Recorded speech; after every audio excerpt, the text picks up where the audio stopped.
Hezbollah chief Nasrallah की मौत के बाद इजराइल की ताबड़तोड़ कार्रवाई जारी है। इजराइल ने लेबनान में जहां ग्राउंड ऑपरेशन शुरू कर दिया है, तो वहीं आईडीएफ के हमले और तेज हो गए हैं।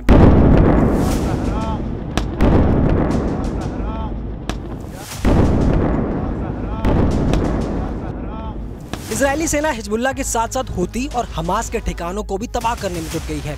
इस बीच खबर है कि नसरल्लाह की मौत के बाद इजरायली सेना ने हमास के 3 नेताओं को भी मार गिराया है। फिलिस्तीनी आतंकी संगठन हमास ने भी इस बात की पुष्टि कर दी है।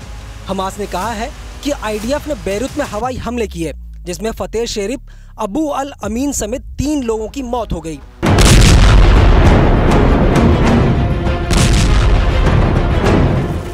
मीडिया रिपोर्ट्स में दावा है कि नसरल्लाह को मारने के बाद इजराइल ने लेबनान की राजधानी बेरूत में पहली बार रिहायशी इलाके में ड्रोन अटैक किया, जिसमें हमास के 3 नेताओं समेत 4 लोगों की मौत हो गई, जबकि 20 लोग घायल हैं।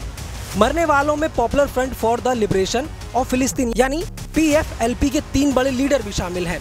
इजराइल के हमले का वीडियो भी सामने आया है, जिसमें धुएं का गुबार उठता दिखाई दे रहा है। वहीं हमले के बाद रिहायशी इलाके की तबाही साफ दिखाई दे रही है।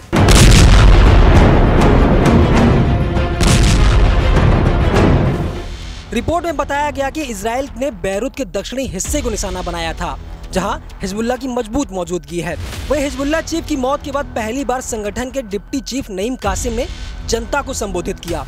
कासिम ने इजराइल पर जनसंहार के आरोप लगाए। उसने कहा, इजराइल अगर लेबनान में घुसपैठ करेगा तो हमारी फौज लड़ने के लिए तैयार है।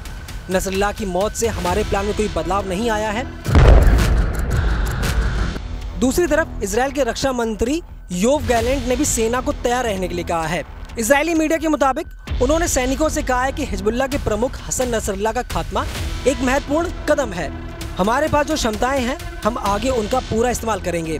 दूसरी तरफ हिजबुल्लाह चीफ हसन नसरल्लाह की मौत के बाद पाकिस्तान समेत दुनिया भर में प्रदर्शन हो रहे हैं। मीडिया रिपोर्ट्स में दावा है कि इजराइल ने हिजबुल्लाह और हमास समेत तमाम आतंकी संगठन को जड़ से खत्म करने की कसम खाई है। रिपोर्ट्स में दावा है कि इसके लिए इजराइल पिछले 16 साल से तैयारी कर रहा था। अमेरिकी अखबार न्यूयॉर्क टाइम्स की रिपोर्ट की माने तो साल 2006 में ईरान समर्थित गुट हिजबुल्लाह से युद्ध के बाद इजराइल ने खुफिया एजेंसियों को मजबूत करने पर जोर दिया, क्योंकि उस दौरान 34 दिन के युद्ध में इजराइल निर्णायक जीत हासिल नहीं कर सका था। हालांकि संयुक्त राष्ट्र के बीच बचाव से युद्ध विराम तो हो गया था, लेकिन हिजबुल्लाह फिर से खड़ा हो गया। उसके बाद इजराइल ने हिजबुल्लाह के कमांडरों और रणनीति की जानकारी जुटाने में पूरी ताकत लगा दी। नसरल्लाह और हिजबुल्लाह के अन्य कमांडरों को मारने के मिशन की कामयाबी में खुफिया एजेंसी का बड़ा हाथ माना जाता है। मीडिया रिपोर्ट्स की माने तो इजराइल ने खुफिया एजेंसी मोसाद और सेना के खुफिया विंग को नए सिरे से तैयार किया है। सिग्नल इंटेलिजेंस यूनिट 8200 ने हिजबुल्लाह के फोन और अन्य संचार साधनों को पकड़ने के लिए साइबर टूल्स बनाए हैं। सेना और एयरफोर्स को अहम जानकारी देने के लिए नई टीमें बनाई गई हैं।